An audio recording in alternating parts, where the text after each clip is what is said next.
Alors, je m'entretiens avec Monseigneur Christian Lépine, archevêque de Montréal. Je vous remercie, Monseigneur Lépine, de vous rendre disponible pour nous donner vos idées pour le 40e anniversaire de la Fondation internationale Roncalli.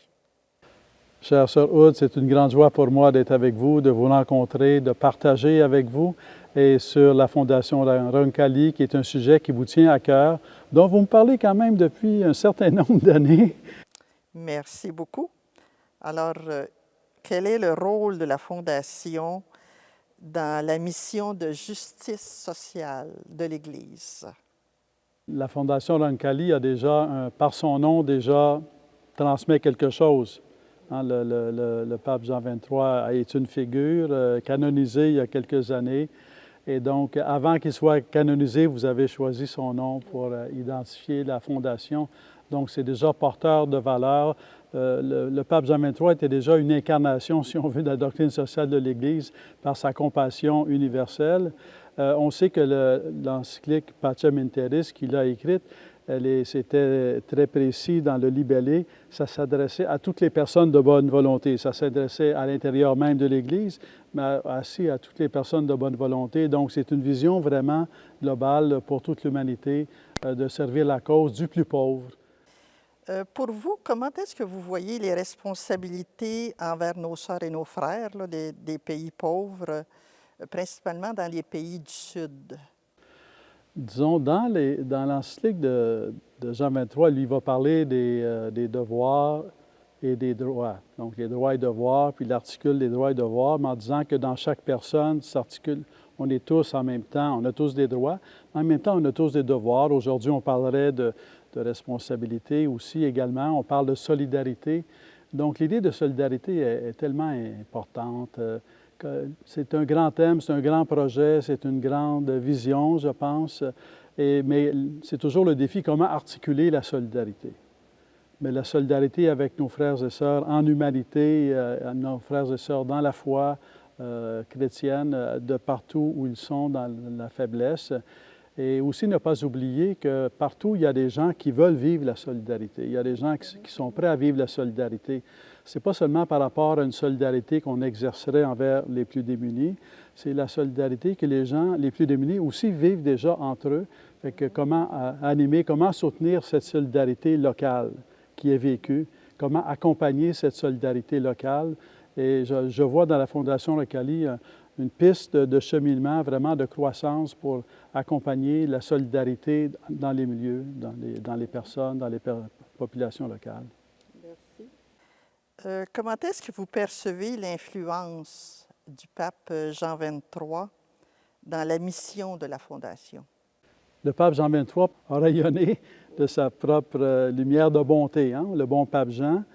Et je crois que ça donne une très belle mission à la Fondation Roncalli de donner un tissu de bonté, une atmosphère de bonté, une question de chaleur. Tu sais, le soleil, il nous donne la lumière, mais il nous donne aussi de la chaleur.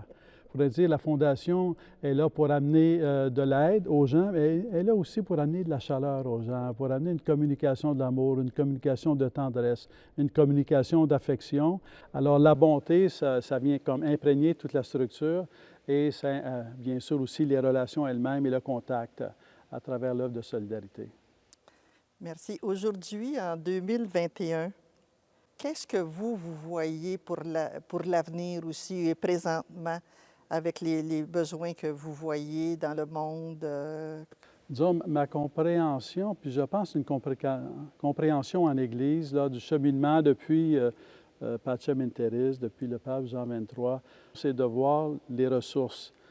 À une certaine époque, on aurait dit, si on aurait demandé quelles sont les ressources que vous avez dans votre pays, bon, on aurait fait la liste des minéraux, là. Mais aujourd'hui, on sait que la première ressource dans tout pays, dans tout lieu, dans toute population, la première ressource, c'est la personne. Et la Fondation Roncalli, de par son expérience, on voit dans la liste des projets que ça vise vraiment la personne. Et ça a été de plus en plus conscient dans la doctrine sociale de l'Église. Disons, lorsque Jean-Paul II a écrit l'intérêt actif de l'Église pour la question sociale, il a mis en valeur que la première ressource, c'était la personne humaine. Quand on oublie ça, on a des problèmes. Mais si on n'oublie pas ça, il n'y a pas de solution, il n'y a pas de défi qu'on ne peut pas relever, parce qu'on investit dans la personne. Alors, c'est tout un programme que, que vous pensez. Maintenant, pour l'avenir, vous savez, au début, la Fondation Roncalli, elle faisait affaire avec des missionnaires religieux, religieuses, des laïcs qui étaient engagés. Mais aujourd'hui, on a moins de missionnaires laïcs qui viennent du Canada. La Fondation s'adapte. Mais pour vous, comment est-ce que vous voyez l'avenir de la Fondation en lien avec notre société d'aujourd'hui? Dans la vision de la Fondation Roncalli, il y a deux éléments qui sont très importants et qui s'articulent très bien ensemble. C'est l'idée de partenariat, des partenaires, et l'idée d'accompagnement. Comment relever ça? Comment faire en sorte qu'il y ait toujours sur place une dimension de partenariat? Je pense que c'est une préoccupation et une occupation importante parce que c'est très fort le partenariat. Ça envoie les gens vraiment à voir, à croire dans leur travail, à croire dans les flux qu'ils apportent, puis à s'impliquer. Et l'idée d'accompagnement qui est reliée à ça.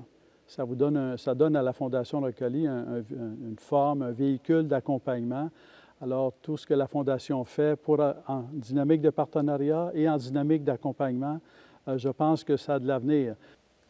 Alors, Monseigneur Lépine, vous nous avez donné des bons programmes. Alors, je vous remercie beaucoup pour les conseils et votre intervention.